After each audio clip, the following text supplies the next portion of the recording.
Manifesting 10 billion for my hometown.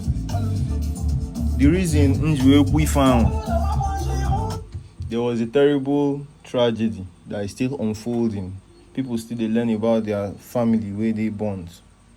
Igbo people, Mmuo Ogoo people, Mmuo people, still they learn about their families where they involved for the tragedy for Lagos Island. The reason I'm saying manifesting 10 billion for my hometown, 10 billion USD. Buna, I believe go to na buy. I buy option.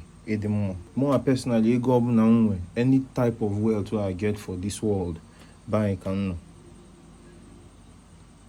10 billion USD. Ka egwa godum na Mmuo man tele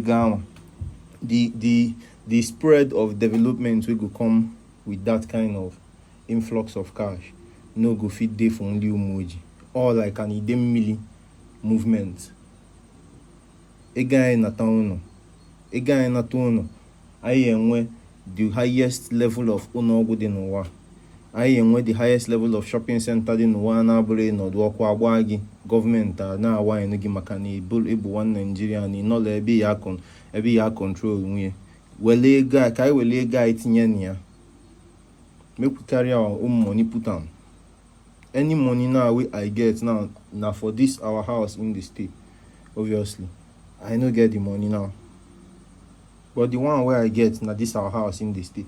On we turn ato me kwonye ban ogwolo. Onye obuna bia ilolo mo kita. I dey happy to pay any amount because na still this our house. I go that place now.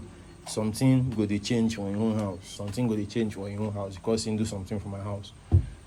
Ego na tabai the way forward. Ego munatabai makamu amala. I'm not waiting for anybody finally.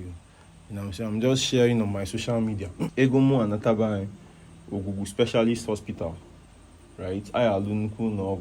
First of all, insecurity and I go do because obodo 10 billion no batania. You know fit they talk about insecurity. Fire service guys they work for that place. You get so say less. Me our money they come back and I'm a fire go on work. I'm a fire go on. A spell look good though. It does not spell good, right? It does not spell good that somebody was burnt by fire. But